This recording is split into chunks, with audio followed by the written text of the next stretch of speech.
Hello and welcome to the English broadcast of the LPL. We are back for our third place matchup between two teams who have easily could have made it to our finals in Chengdu, but we're here in the middle of Chongqing right now in the snake pin. And as you can see, there are no snakes here currently, but we've Airbnb'd our way here. The teams are getting ready, as is the audience. Still going to be a packed house for this one. My name is Richard Pauls Camp. I'm going to be alongside Clement Chu and Rusty. How are you doing? Zach Rusty Pie. I always go a little bit Texan when I say his full name, so I try to avoid it this time. But we're Riffside, and this is your first time Riffside, so how are you feeling? I have ears. It's a weird feeling. I've never seen my ears on broadcast before. That's but true. No, I'm feeling actually quite good, now aside from my ears existing. Yeah, I like this 80s feel stadium. It looks like we're in the jungle, actually on the Rift right now, so it feels like home. You know, we were saying that these two teams that we have today were playoff hopefuls going into the finals, but let's actually see what happened to them in the playoff bracket. So you can see BLG made it all the way to quarterfinals before being taken down by Rogue Warriors, who we have today because they were taken out by Edward Gaming. Yeah, and only 2 sets remain in the LPL for Spring Split. That is today's set and the finals in the 28th in Chengdu, and that is coming up quite shortly. But of course, the teams playing today,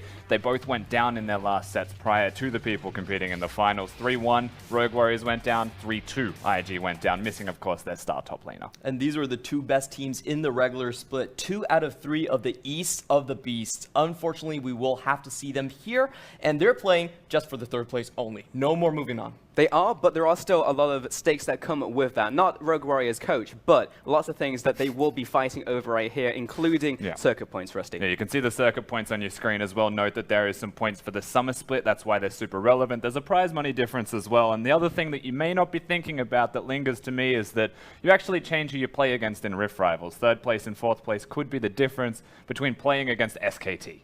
And of course, all of this is looking forward towards summer in that regional qualifiers. If you take 3rd place in 2 consecutive splits, you actually will beat out the finalists. That drops to 4th place. So it's really important if they want to catch up to potentially EDG or RNG. Yeah, so it means a lot for these teams here, but it also means a lot for the players as well at the end of the day. When you look at players like Rookie, like Doinby, and the fact that we're here again. You know, like Rookie, he's never really made it past 3rd place in the LPL, and you're like, how did we get here once again? Narrative-wise, this is a match that we determined who is the best Korean mid lane import playing in the LPL. We have 2 MVPs from back-to-back years right now playing in this game. And I think this is much more important for Rookie because, like you said, he's never made it past 3rd. But he is the hometown hero. He's supposed to really carry the torch forward. And I think there's a lot of pressure on his shoes. He's had such a great split, a historical split. He's had help in the Shy, in Jackie Love. If he falls below 3rd, I can't imagine the depression that would bring to him.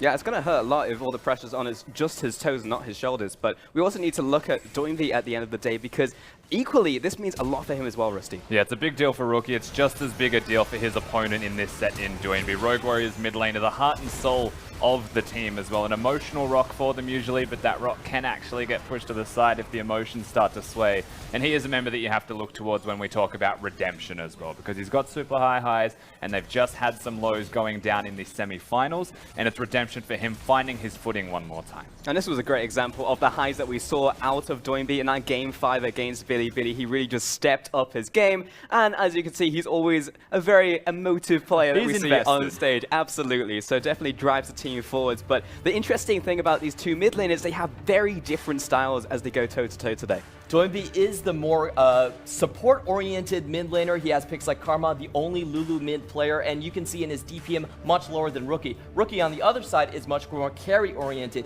He is playing on the red side today, so I do expect the last pick being handed over to him. Doinby's job right now is to survive the laning phase in those early skirmishes. Certainly is, and you can see through the CS difference at 15 minutes and the CS per minute when you contrast both of those stats. Rookie, #1 in the league compared to 6th of Doinby, but he's actually 12th in his CS per minute stats, which does indicate a lot about the play styles of these players. He's going to keep you down. He's not just going to win in his farm, he's going to stop you from getting farm and still stay ahead of you in that way, and that's what makes him so scary to play against. Yeah, I know you were telling me earlier, Rusty, he's like the stat killer. You know, if you go up against him, you just lose. Yeah, exactly. You just lose all of your scorelines. Unlucky. But if we look at the mid laners and how they interact with the team as well, you've got to look at like the AD carries and how those pairings really form up in the game. Yeah, these two positions are going to define the compositions we see today. And on our graph, we see that for Rogue Warriors, they want to play the Ryze into Kai'Sa. Uncontested, like, side lane control. And for IG right there, the best they've ran into that combination has been the Taliyah and Varus. You push that lane in, and you kill it before it can get out of lane. Yeah, what's super interesting here is the top rows, the top priority champions, if there were no bans to be seen at all. But when you look at Rogue Warriors side in particular, 3 of the 4 champions there, even from the second row, want to get banned away. Everything but Kog'Maw should actually be taken away from Rogue Warriors in a set against IG. And the one that may stand out as a bit of a question mark is the Ryze. Why would you ban the Ryze away from them? And what's interesting about that in this matchup is that Duke plays Gnar, and Ryze top lane is actually a flex from Rogue Warriors, and it's very good into Gnar. So there's a real possibility that Ryze does get removed. Yeah, definitely. We have seen Mouse on the Ryze champion as well. And if you look at the right side of the screen, the big thing about it is Varus. I think Varus is the most important champion so far. In the LPL playoffs, he has 11 wins and only 2 losses. These two guys in the semifinals, they had very similar trajectories. It started with someone picking Kai'Sa, losing the first match, and it ended with the team picking Varus, closing out the entire series. So if we can start on game 5 where the ban pick understanding is, and Rogue Warriors is able to snatch up Varus on blue side first pick, I think that's a huge boom to them. But if it goes over to IG, I think it just counters so much of what Rogue Warriors wants to do. Now, these groupings are very much under the assumption that, like, there's no bans and we get both of these together. So if these get broken up, then what is the priority? Is it just the Varus? If the Varus gets taken away, what champion would you want to take out of these pairings? I will agree with Clement here and say that the Varus should be the #1 priority champion, unless the Kai'Sa, of course, is up and available. And when you look at the blue side and the red side differences here for each respective team, there is always a preference to blue side for Rogue Warriors. Yeah, you can take a look at the lineup as well for Rogue Warriors with Mouse in the top lane, Flawless in the jungle, with Joinby in the mid lane, and SMLZ and Kahlua in the bottom lane.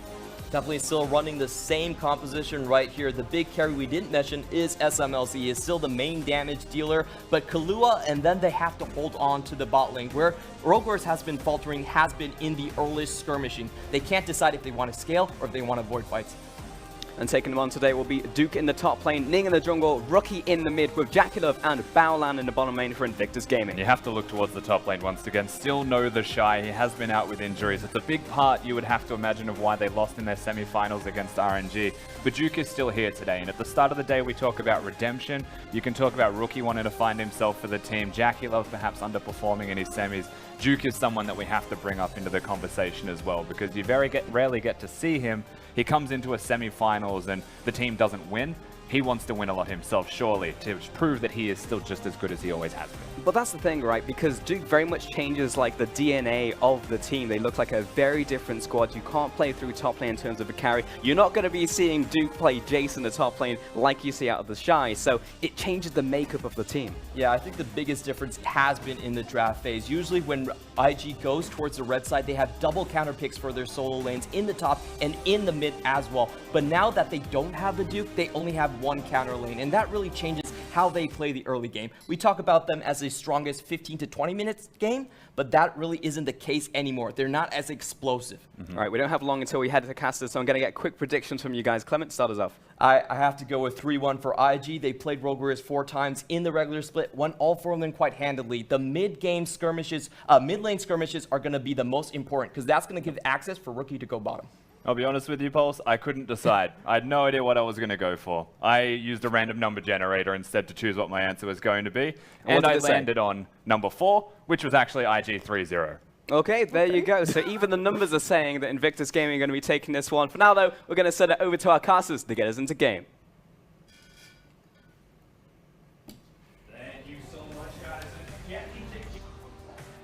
Exactly are. My name is Dom. Joining me, we've got Barento Raz Mohammed here for this Game 1 between Rogue Warriors and Invictus Gaming. And Kai'Sa has been picked up by Rogue Warriors. Normally, you'd be saying, hey, that's a great thing. SMLZ on a massive 80 carry. But we heard about those Varus stats in playoffs, and look at what JackeyLove has. Yep, and it looks like both of these teams going into Game 1, you already mentioned it, it's going to run in the anti-Kai'Sa composition, which is entirely early game, trying to hit him hard.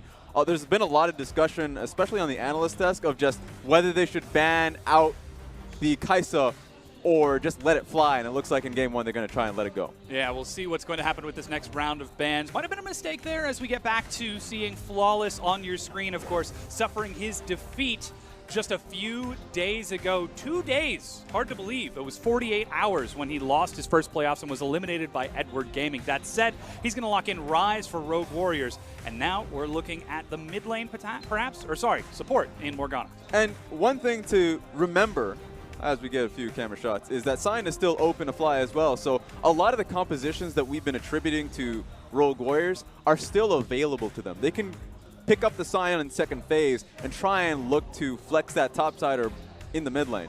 And while Rise is way more likely to go in towards the mid lane because Mouse has only picked it up twice and doesn't have complete comfort in there, it's a pretty decent laner into tanks. So I want to see what IG wants to run top lane, just because if you get an Orin top lane or something that is a lot more tankier versus the Rise, then Mouse is willing to pick up that carry champion. And we do have to talk about Duke coming back here for Invictus Gaming. Still no sign of the Shy just yet. Of course, I'm sure he received a lot of conversations happening on Weibo and Twitter about his play with the team, going for the full carry split push style Gnar versus actually split pushing.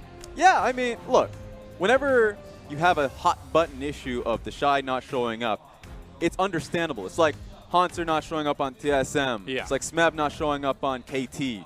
Like Khan not showing up on Kingzone. If there is a major carry, top of the league, top of the world, then it'll turn heads if he's not playing in a playoff match. So that's understandable. You mentioned what Duke played yesterday, and I felt like he underperformed. We didn't get to see a lot of him, but when he did showcase, he showcased a carry build and not split push. Sure, if you are Gnar going up against Camille, you're going to have a tough time in side lanes, but if that's going to be the case, then please pick up some tank items and start team fighting with your team.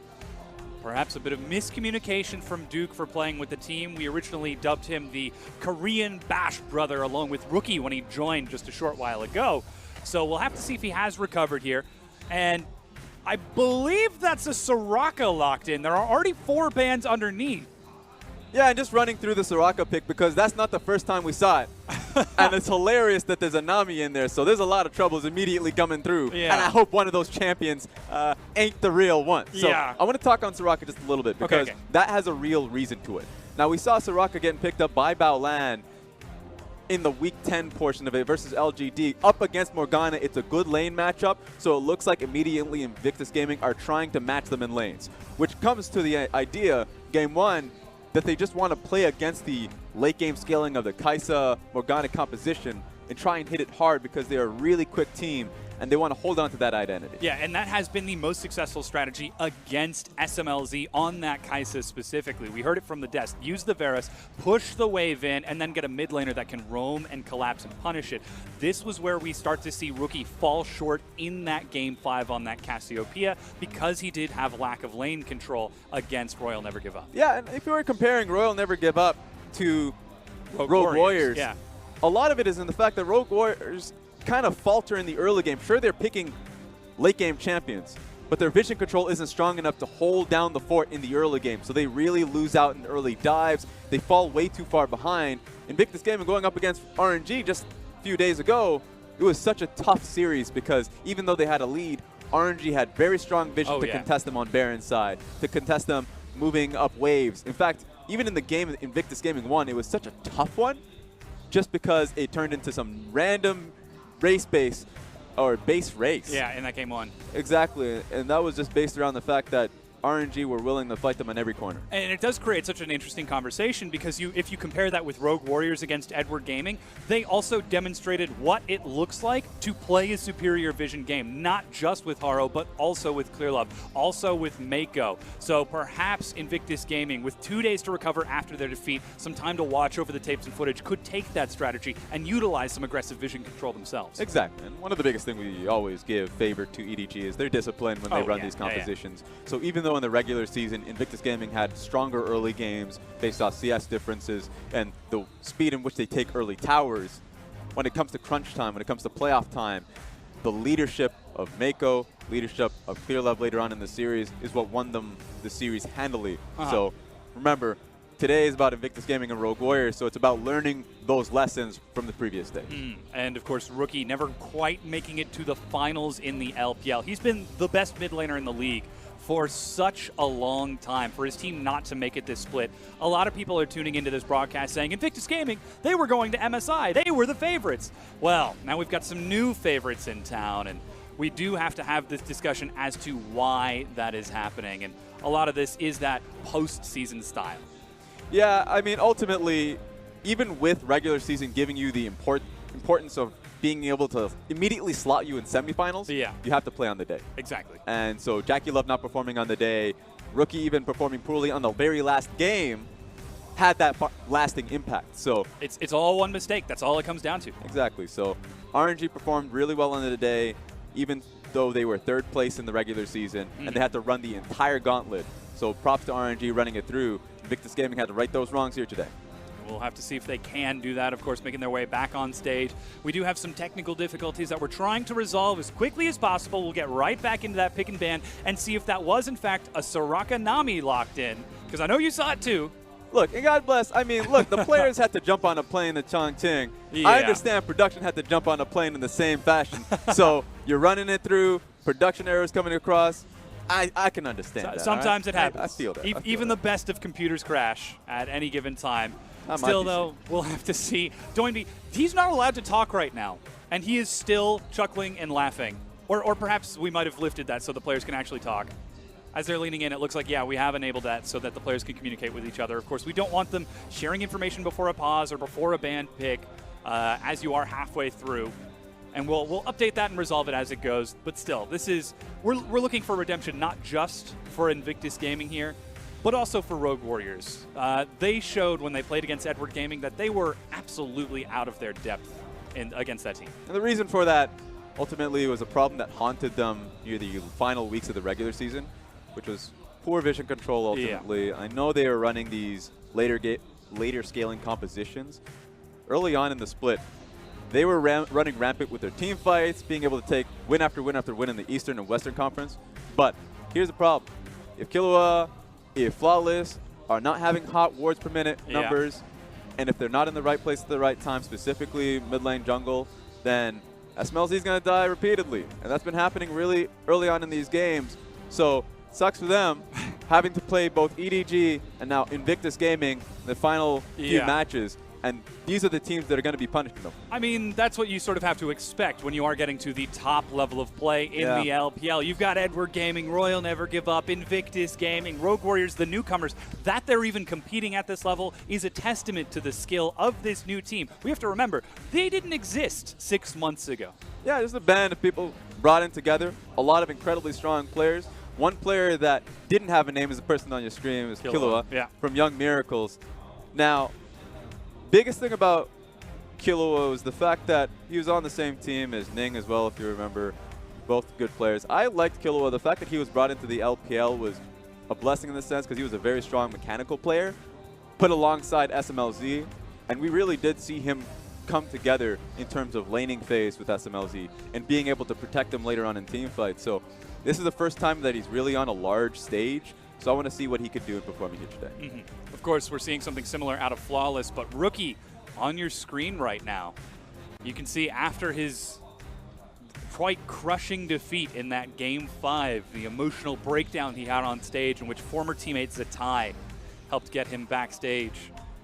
He's going to have to show us some emotional resilience here because we did just hear from Clement earlier that if you get third place in spring and summer, that's still more points than fourth place and first place. So there's still so much incentive for these teams to take the win here and get that third place for themselves. And of course, you're going to show that emotion because it comes down to the pressure of expectations. Everyone had the expectation of Invictus Gaming being able to take first, going to MSI, but all of that pressure culminating of getting on stage and obviously falling short, that's where that emotion comes from. So coming strong, refocusing for Summer Split.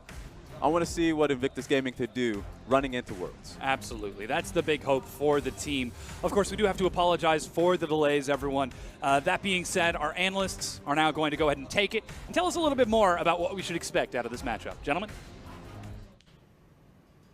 Cheers, Dom. And as you said, tech difficulties, it happens. We're in esports after all, so it's going to just take a little bit. We don't have any updates, but when we do, we'll give them to you as soon as possible. But it gives us a bit of time to actually talk about the teams holistically, because we just basically slammed through the top show. So how are we feeling? What are our initial thoughts on these teams? Well, the first thing, obviously, is that Rogue Warriors picked Kai'Sa. They let it through. They let it through. So that's a big compositional choice for them, and we're going to see the ramifications of this really early. You could tell from their banning phase that they wanted to isolate bot lane from any interference. They ban out the Ornn, they ban out the Olaf. They want this Kai'Sa to grow up and be big, you know, but the only question left is what is that mid lane counter pick going to be from Rookie? That's the big question we have to ask here, because we've seen really interesting things. RNG, when they pick Kai'Sa, they always ban the Ryze. And the reason for that is when Kai'Sa goes to the back line, Ryze can instantly stun her, and she's dead. She's out of the meta. So I really want to see what the next phase of the bans is going to be. Yeah, super curious as well to see if the Ryze is actually picked by Rogue Warriors. Okay, well, that was a fast pause. We're already good to go. Okay. So we're going to send it back to the castles because back into Champion Select. And we're back, and I will not get out of here, Rusty. I am here to talk about League of Legends, and it is, in fact, the Soraka committed to from Invictus Gaming. We're just going to hop right back in because it seems like we've skipped all of that pomp earlier, and we are now seeing a full roster from Rogue Warriors. Yeah, I already mentioned why the Soraka was important here, and it was already practiced upon by Battleland, by IG in the last week. The Sion did end up getting picked, so that we don't know if it's going to be top lane or mid lane specifically. Just now that he knows that it's going to be going up against Shen, I would pick Sion top and put Ryze in the mid lane. It would make a lot of sense there, but just kidding. Rookie breaking out the Anivia. I'm just going to run it back. Ryze versus Anivia is incredibly poor for Ryze. That needs to be put in the top lane. And Sion, we've already seen that matchup. Sion versus Anivia is so bad for Anivia just because Sion's going to be able to tank up so much of Anivia's early damage, has a larger mana pool as well, and then just first buys Banner of Command and runs it into mid lane tower. So it's going to be Anivia needing a lot of help early so that mid lane tower keeps up. We'll see how that works out as Rookie taking Anivia in the mid lane here in the LPL, the first of the LPL, with only 2 full sets, 2 full best of 5s left. Of course, we have to see something new. We have to see something surprising. It's not the Soraka, though some of you might be guessing that. It is that Anivia locked in. And with a laugh and a smile, Jackie Love is going to start loading into this. The coaches shake hands. Invictus Gaming, Rogue Warriors, 12 weeks now on the line for some very important circuit points if these teams want to look to the future. Yeah, here's the thing about the Anivia pick, just to touch on a little bit. It's been a pick that's been spammed by Rookie and solo queue. So he is very comfortable on the champion, even though he hasn't played it on the big stage. So I want to see what he can do on the larger stage, going up against the Sion, which is a really difficult early game matchup because they're going to outscale with the damage that Anivia does pile up later on in the game. But you have to get past that point. We'll see how that works out for them as the fans, you can see, have loaded into the Chongqing Arena. You heard it from Pulse. This game is being played live out of the Snake Pit, and though they were eliminated early in the playoffs, they're still playing host to 2 of the best teams in the LPL, one of the best teams in LPL regular season history. They're going to look for a win here for redemption in their loss just 3 days ago. Their opponents, Rogue Warriors, seeking the same after being slaughtered by Edward Gaming, the most dominant team in the history of the LPL. That said, we are loaded onto the Rift for this fourth place match between Invictus Gaming and Rogue Warriors.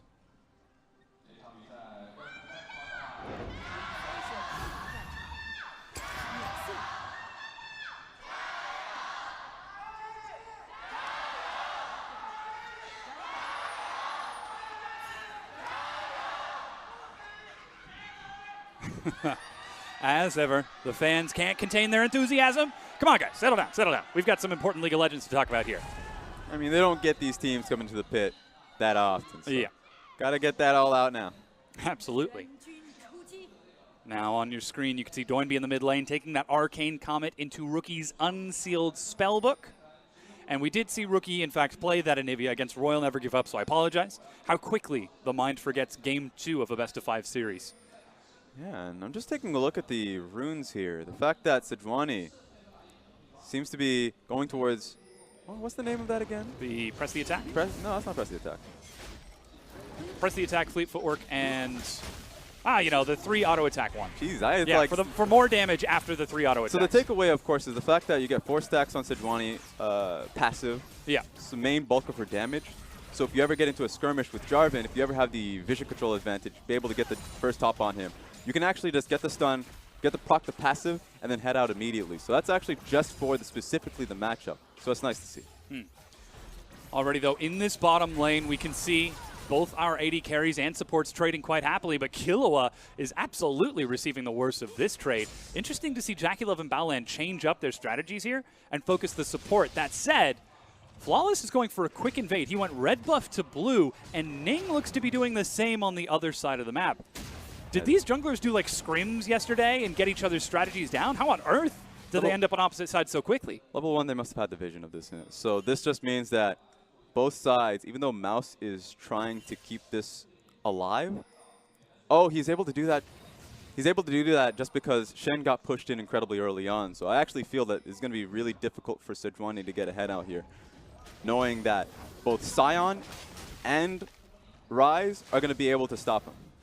Mouse hits the spell flux and continues to push Ning back away from that blue buff. The more damage, the better. The more time wasted. Down to 110 health, and while red buff will heal Ning up, that's a lot of time wasted. Flawless, meanwhile, took the Gromp and got a recall in. Really early, I would say really strong early strategy, just because Ning's not going to be able to take the blue buff, knowing that both adjacent lanes are getting pushed in. Anivia and the Shen pick are going to have a really rough time early in dealing and managing the waves. So Rogue Warriors, level 1, strong for them, because now that 3 buff is going to come through. Oh, that's actually Summoner Heal being used by JackeyLove. Afraid of the second skin passive proc on SMLZ, the 5 stacks plasma. If that procs for the % missing health, even at low levels, that's going to be quite a big chunk of damage. But still, it looks like a happy start to Flawless. Level 3 to Ning's level 3. He's already got a full recall with refillable, the talisman, and the machete. And in the mid lane, Doinby happy to be going up against that Anivia, spitting minions all day long. Ooh, and the fact that Flawless is now matching early top means that he's trying to take advantage of this. Oh, that's Flash onto Ning. He thinks he's got it, but Ning flashes over the wall. And that was the lethal tempo activated. They're going in. Binding Land, that's a heal. Exhaust. And the flash from SMLZ. He's chasing Baolan now, but with that ambulance passive, able to quickly retreat and catch up to JackeyLove. Baolan has just a little bit more mana to get a heal across on JackeyLove so they can get a push in. It's a cannon wave, so means this first push in should be a good enough time for them to base. And look at this, Flawless and Doinby with all the OMW pings. Killua lands the binding. SMLZ steps forward. He's looking for first blood, and he has found it. Baolan flashes, and Flawless lets him off. Okay, well done from Rogue Warriors. You could tell that JackeyLove and Baolan were just really desperately trying to get that wave pushed in, even missing the cannon. Baolan's underneath tower. Yeah, Doinby is holding him here. The big knockup is canceled, but still, Baolan has nowhere to go. They gift the kill over to SMLZ. 2-0 Rogue Warriors. Timely reaction from both Flawless and Doinby just to head down bottom lane. That just came from the communication. Killua must have been calling it, just because after that one trade, immediately rushing down to the bottom lane to get that kill across. So well done from Rogue Warriors early on. And that has got to be real difficult for IG to deal with. The binding lands and Rogue Warriors just go in. Yep. Made it a difficult call for JackeyLove. There's no way that he's going to step backwards, because if he does, then he just essentially is walking straight in towards Kaisa damage. So really well done from SMLZ and Killua to just box him in. And you can see Ning is still struggling to catch up. His stats on the bottom of your screen right now. He has been more often than not a better jungler than Flawless over the course of the regular split, but now that they're meeting in the postseason, it seems like Flawless is playing perhaps a bit better with his team here. Yeah, it's funny. Last time they met, Ning really put the stomping on the Flawless. Oh, yeah. That was the end of the Flawless Lee Sin as well. Exactly.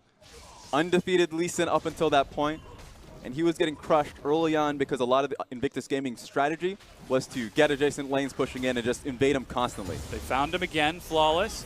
Tries to body block with another knockup in his own jungle. Rogue Warriors dive deep and find another kill. And it's just a sick joke that it's this time around he's the one getting invaded upon. Doinby has his ultimate ready. The pain train is pulling in. The 310 back to base. And Doinby doesn't even need to activate it. The binding lands, and they gift over another kill to SMLZ. 3-0 on the Kaisa. It's a rough one. I mean, this is tough. They're just going to be looking to just chunk down this tower repeatedly, and they can do this on repeat. Mid lane get pushed in by the Sion again and again and again, and they can just head down bottom lane. They don't necessarily have to get the kill.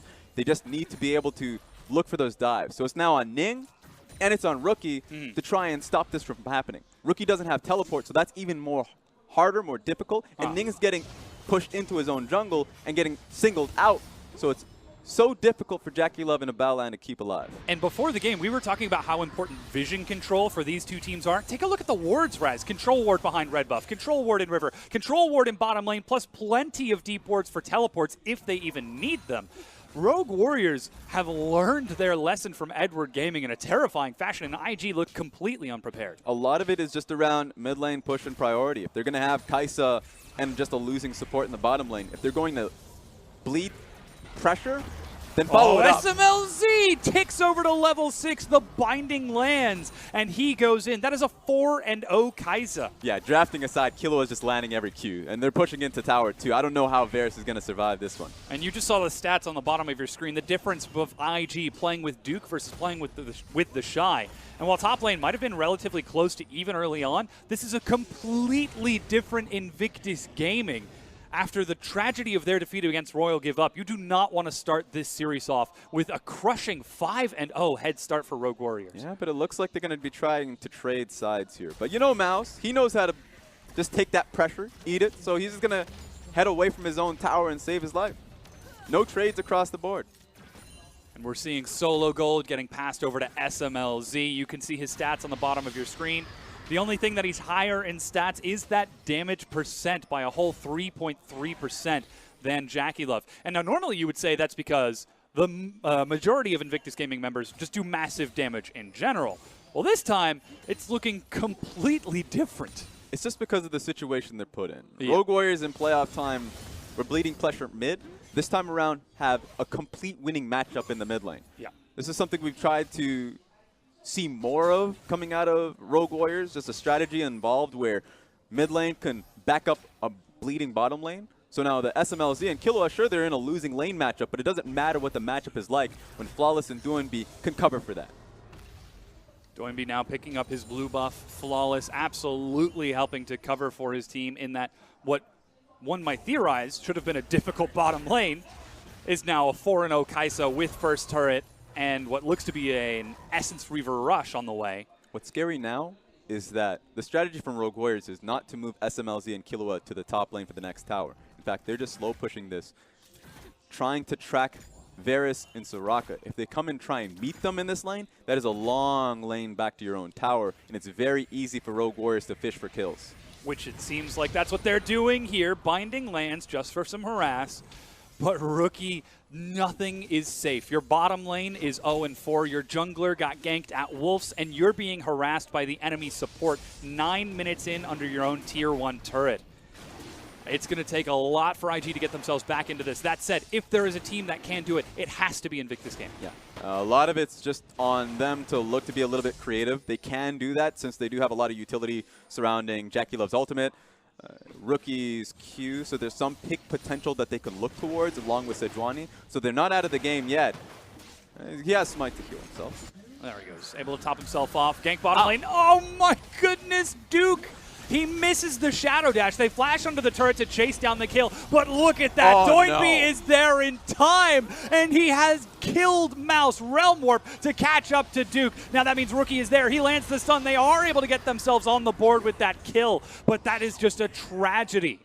It hurts. That was just Invictus Gaming trying to get the kill across, but we all saw it happening. It was an unfortunate point to see. So Duke couldn't get the taunt across, but at least it turns into a trade because Rookie roams top. Yeah, you can see him on your screen right now. That is not a happy face from the world champion for Invictus Gaming. SMLZ, he doesn't have the Essence Reaver. He's got nowhere to go, but he still gets the kill. Absolutely massive Kai'Sa. 5-0, 11 minutes in. SMLZ and Killua sniping people across the map under towers. So before we even get into that, I guess we have to see the failures from Duke.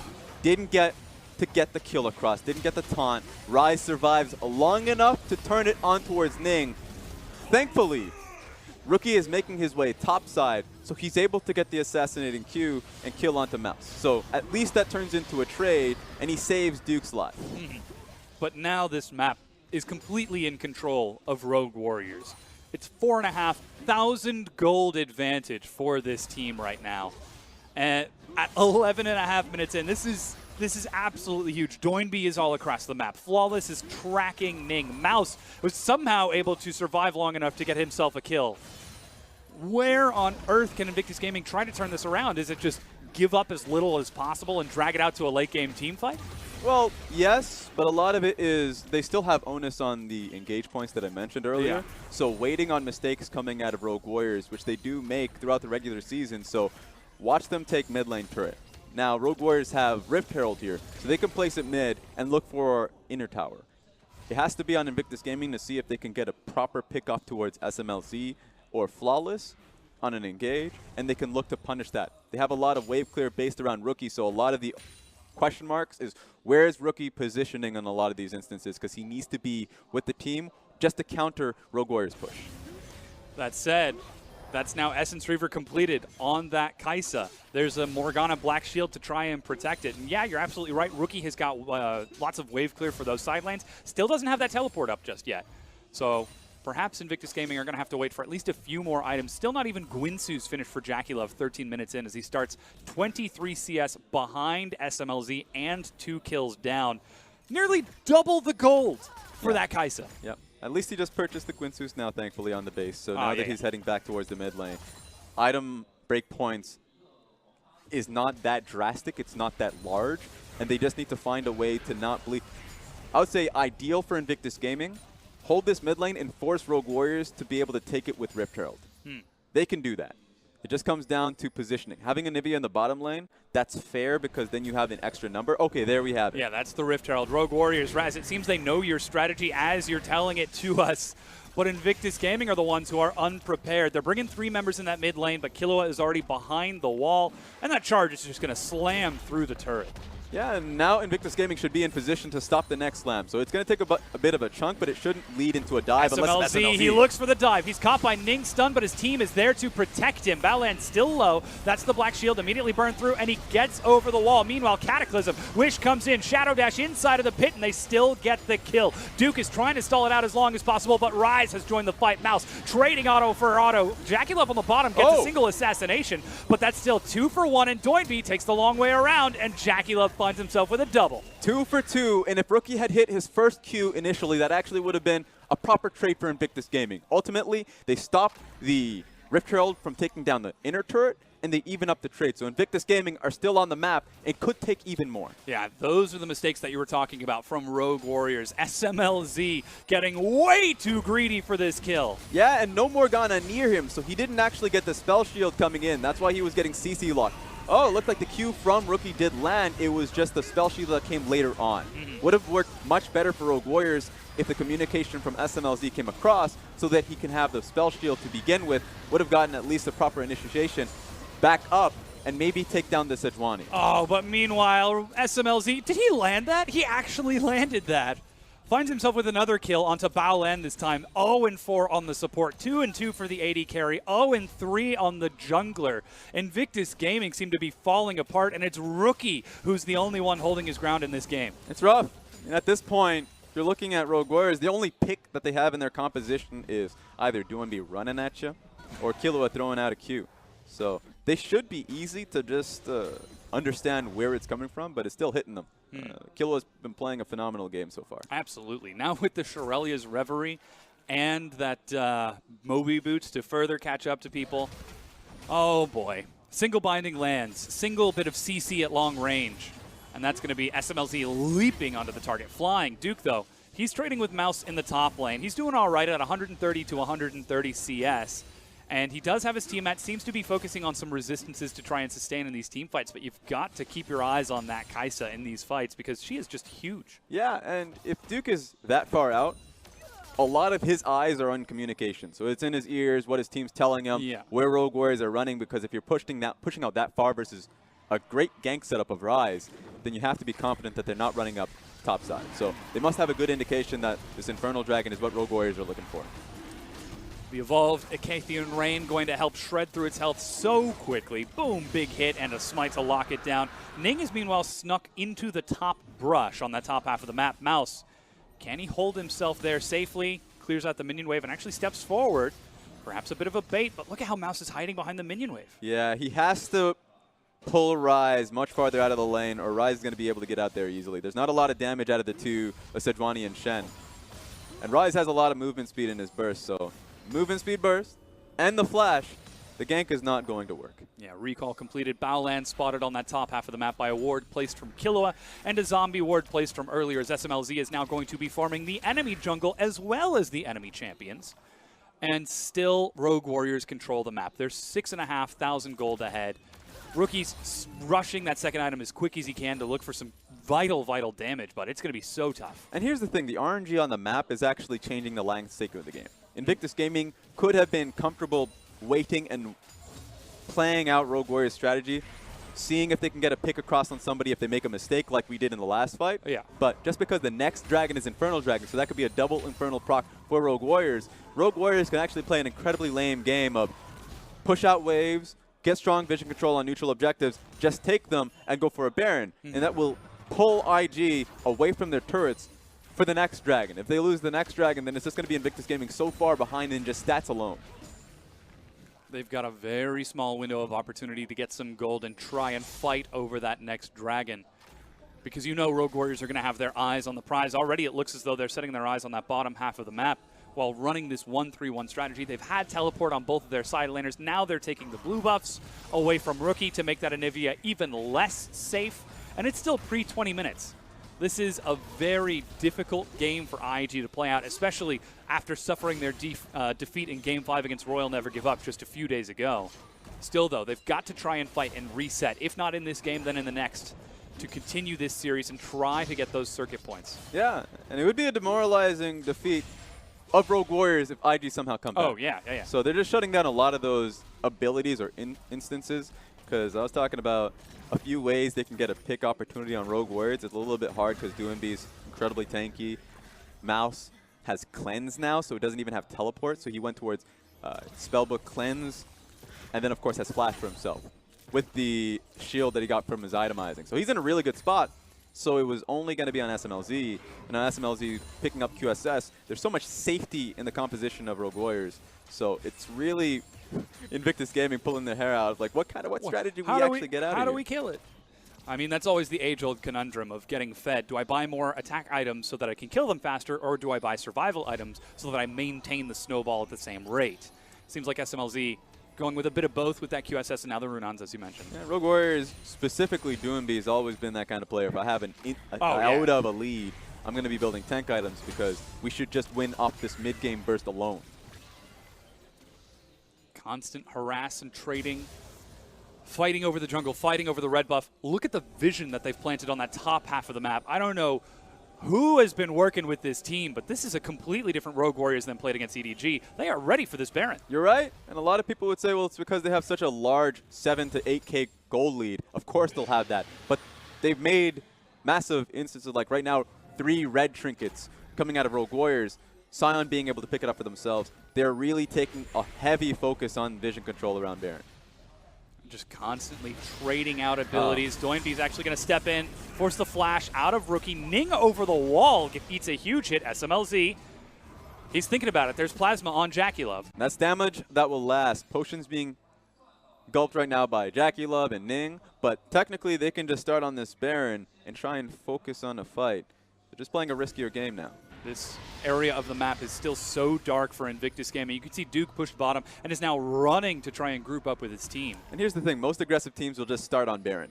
They'll know that they have an HP advantage versus Invictus Gaming, and Invictus Gaming have had the time now. It looks like they're going for it. Yeah, that's the Realm Warp. Flash Snare from Mouse. SMLZ. QSS is out of Ning's stun. Dashes into the Cataclysm to assassinate one. Mouse gets the kill. Meanwhile, Stand United will be denied. He Shadow Dashes onto Doinby, who's going low, but is still so tanky. That Sion with tons of health. SMLZ kites it around, forces the Flash, a knock-up, a Snare. It's almost enough. The Flash and a Cathian Rain with another kill for Rogue Warriors. The MVP of that fight was Doinby. He separated the fight and made it incredibly difficult for Rookie to do damage, and for him to be anywhere near Jackie Love. So Jackie Love had no one in front of him to shield him from the damage coming through. So well done, and they'll be looking for Baron. They've started onto it now. Baolan is starting to step forward. He's placed a ward into the pit to provide for his team, but Killua lands the binding. Meanwhile, they've caught onto Jackie Love, and they've sent him back to the graveyard, deciding not to risk it with this Baron at half health. It's incredible. Rogue Warriors, sure they could just try and rush for the Baron, but they're really happy at just baiting for fights time and time again. they come back towards the Baron after pushing out these waves, they'll have Rise ultimate again, so technically they can continue to do this. Yeah, and to follow up on what you said earlier, Raz, look at how much time they've wasted. Infernal Dragon is spawning in 30 seconds. That said, here's that fight again. Yeah, so take a look at Doinby from the start of this, because his entire motivation is just to look at Rookie, zone him with Q, and so there's no way Rookie gets towards Jackie Love, there's no way Soraka gets towards Jackie Love. So while he's taking a lot of damage, just from the game state alone, from the team fight perspective, there's no way the main carries of Invictus Gaming are going to be able to deal damage. Only now you're starting to see some armor built by Duke dying at the end of that, but as we were saying, that Infernal Dragon is back up.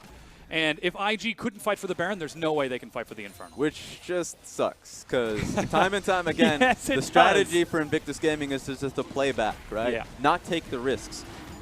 If it was any other dragon, they could just relax a little bit and try and farm up gold. Thankfully, the next one is Cloud Dragon for them, so they can actually just try and farm up towards decent item spots. Right now, Jackie Love is trying to get towards his Infinity Edge, so he's relevant in these team fights, but it's such a hefty purchase, and he's not getting gold that he needs.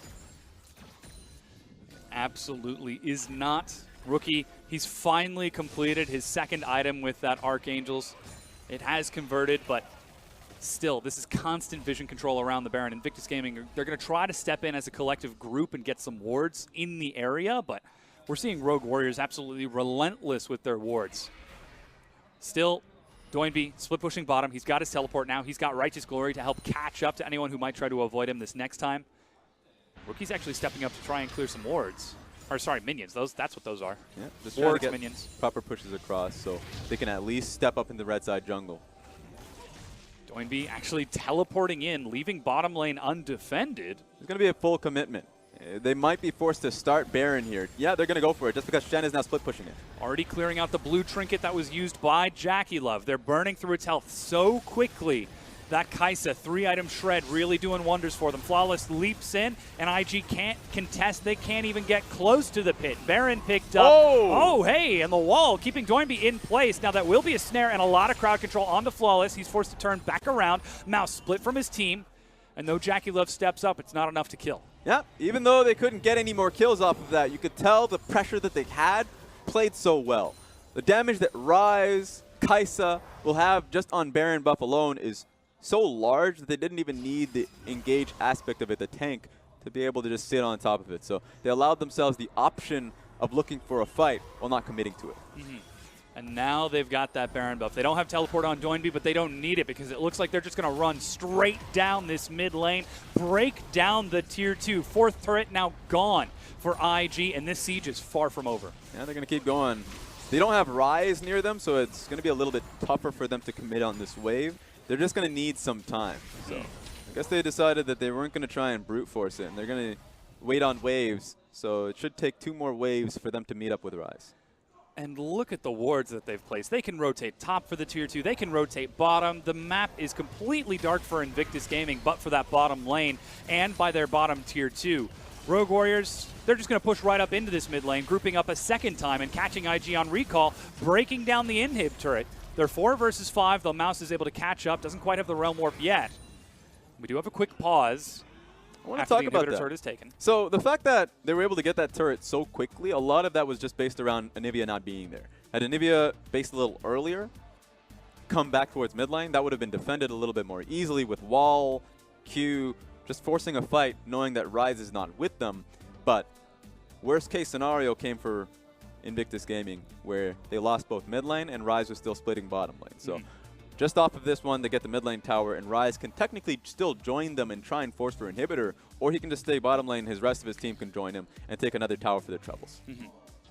And you just saw Doinby laughing and smiling with his team as they enter into this pause here. Just on the other side, Rookie, after the tragic emotional defeat against Royal Never Give Up, is now going to have to try and recover. We mentioned that this isn't just a game about circuit points. This isn't just a game about third place in the league. This is about testing the emotional resilience of one of the best mid laners in the world for the LPL. He's never made finals, and the only title he has was back from when he was in Korea. Yeah, I think he's past that point, getting to the third place match. A lot of it, you could say emotional resilience. I would say just wanting to prove to his fans. Came out in Weibo, a lot of it just trying to say, look, I messed up. Just trying to kind of understand the position that he was in and kind of have the fans backing. So best way to do that is come up with a victory here tonight. This might be the first poor step in game 1, but you have a lot more games to go. Yeah, absolutely. Now the mid inhibitor has been broken. Already we can see Doinby swapping up towards that top lane as Rogue Warriors, as we said, mentioning that vision earlier, able to easily rotate down to that bottom tier 2 and break it down. You don't even need to wait for the minion wave to crash as they just have so much damage. Yep. The safer play, go bottom lane and look towards this next turret. They could technically go even safer, send someone else mid lane, push that in, so they have a shepherded minion wave coming through. They might just do that, actually. It's hilarious. Rogue Warriors are playing so defensively, they're not going to allow Invictus Gaming an iota of an opportunity. I mean, we remember Game 2 against Edward Gaming in which they were able to turn around a lost early game, take huge advantages, but then ended up dropping at a Baron. Lack of vision control allowing Scout to get the steal and win the game off of a single play. This time it seems as though they're not taking any chances with any crazy throws or turnarounds. Yeah, I mean, a team with this large of a lead, finding themselves in that 50-50, Rogue Warriors don't want any of that, which is going to be great for them just going on forward, because this is a real improvement that we're seeing from them. SMLZ steps up to the turret. Akathian Rain for some harass onto Jackie Love as the wave is cleared out. You can see he's taken some hits here, but that Baron cannon is still hammering down onto the turret. It should be the wave. It's only a matter of time, and finally the last shot breaks it down. SMLZ continues the push forward while Mouse split pushes bottom. And it's only now that Invictus Gaming know that Rise is bottom lane. They can just force for a fight. That's what they're trying to do. That's the QSS from SMLZ. Flawless goes in immediately, finishes off Baolan, 3 in the pit as SMLZ tries to get in, but inhibited by that range. Relmorph gets Mouse caught up. He's caught Jackie Love, and he's assassinated him. Duke running to the fountain for his life, but there is no way you can escape from that. Rogue Warriors turn onto Ning. Another big burst. He goes down. The Nexus is the target as they smash out game number 1. Rookie on the fountain in that Egg Nivea will try and survive as long as he can, but will end up going down. Rogue Warriors take game 1 in this best-of-5 series and take their first win against Invictus Gaming of 2018. Smashing victory, that's one way to put it. Now, I would say that this victory started really early on in just the drafting phase. We talked about it right from the get-go. We wanted to see Doinby have early game impact. We said carries. He went on the Scion pick. That ain't a carry, but that's still an early game carry in the sense that he was able to carry so much pressure, head towards the bottom lane so consistently, frequently, save the laning phase of Kaisa. So strategically, that was sound. And Mafa's going to have to go into the back and really have a good discussion of how they want to go on to the next game strategically. I think we can say beyond saving the laning phase of that Kaisa, enabling completely as it was Flawless and Rookie roaming bottom, diving at level 5 behind a tier 1, almost all the way up to the tier 2, just to spoon feed those kills into SMLZ's mouth. Choo-choo, here comes the feed train. Every time. It was just a trap. And you know what? They knew it was going to happen. Jackie Love and Baolan knew it was going to keep happening. There's no strategy away from it. All right, that said, though, it's now time for our analysts to break down that game 1.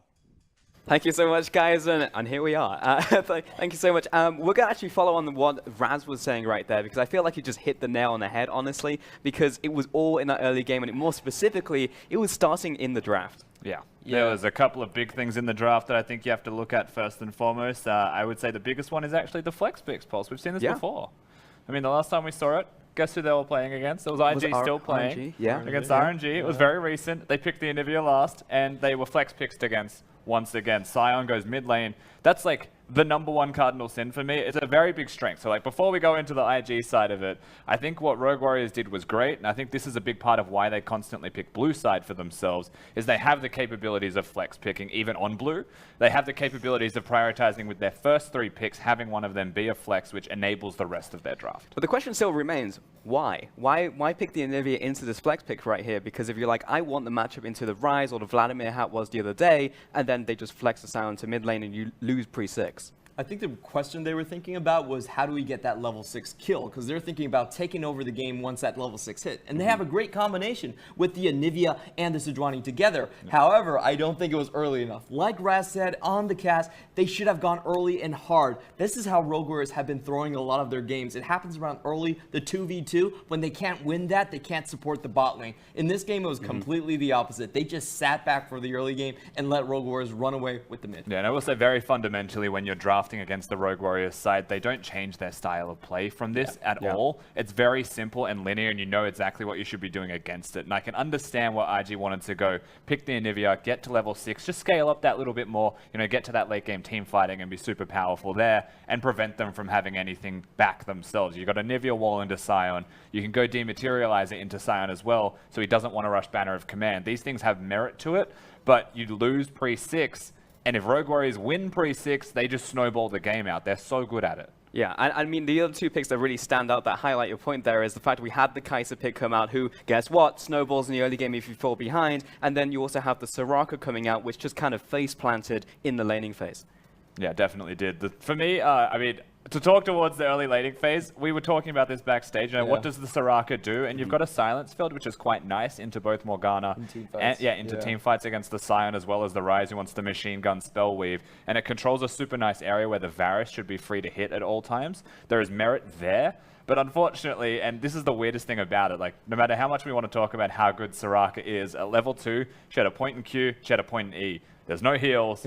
Jackie Love can't step up. They get bound once, they lose a trade, and suddenly they're waiting till level 3, and that's an extra couple of waves, and they lose in that time. Yeah, and on the other point in the map was that I don't know what Ning was doing early game, because he had that really weird path where he started his own red buff, saw that Jarvan was invading him, went into the enemy jungle, but the problem was both solo lanes for Rogue Warriors were already pushing. So he actually spent 46 seconds not taking a single camp in the top side of the map.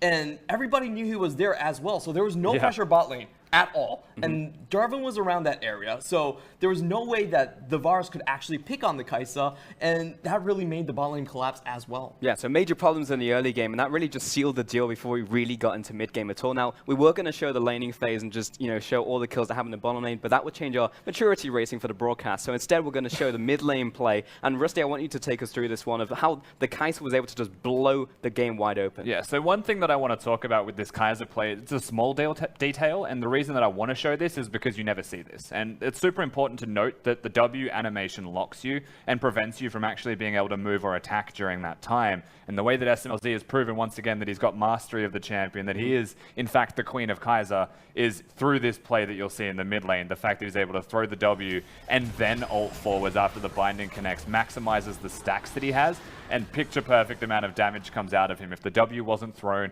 the kill was not there. Once again, proving why he is such a master of the new champion.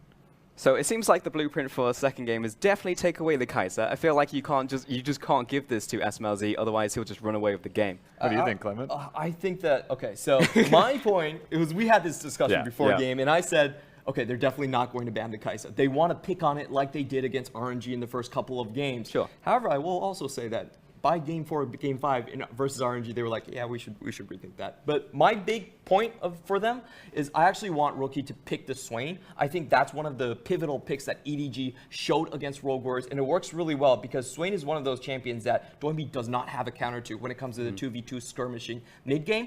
But unfortunately, Rookie has never played this champion, and I want him to unban it and kind of just go for it.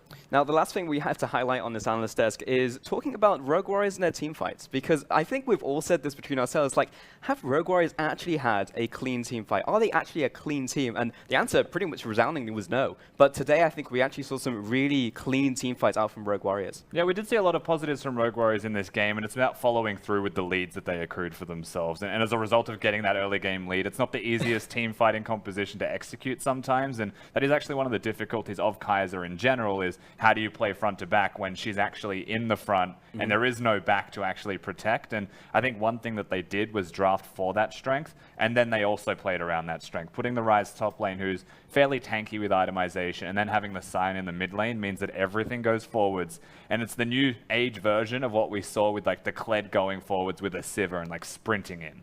Yeah, that's the big thing about Kaisa comps. If you want to go front to back, it's so easy right now. She's probably the best tank killer we have in the game currently, right next to Varus. And just to talk about the build a little bit more, I feel like SMLZ always has that really interesting build where he goes for the Essence Reaver. He knows he's ahead. He knows he wants to go to that crit. And we actually had that footage of him killing Soraka by himself, just landing the Void Seeker and going in. That's what you can do when you're 4.7k ahead by 30 minutes. Yeah, and because of that, SMLZ will be taking our MVP of this game. No real surprise, honestly. He managed to get all those kills in the laning phase and just snowball it into the win here for Rogue Warriors in this game 1 of his best of 5. And I will say, coming into this second game, Clement, that it should probably be banned. If we're going to continue with the blue side and the red side matchups, I do think that you want to prioritize the Varus for yourself, sure. Banning the Kaiser could be a risk because they could pick the Varus, but there is a Caitlyn still. There are other options available for JackeyLove that he could look towards. And I just feel like Kaiser as a champion is too big of a risk. She can snowball too hard if you just give her the smallest victories. Yeah, the thing with draft right now is I don't think IG has actually utilized the first 2 picks on red side very well. Usually you want to lock in Caitlyn Morgana or Varus something like just to solidify that red side win, but they've actually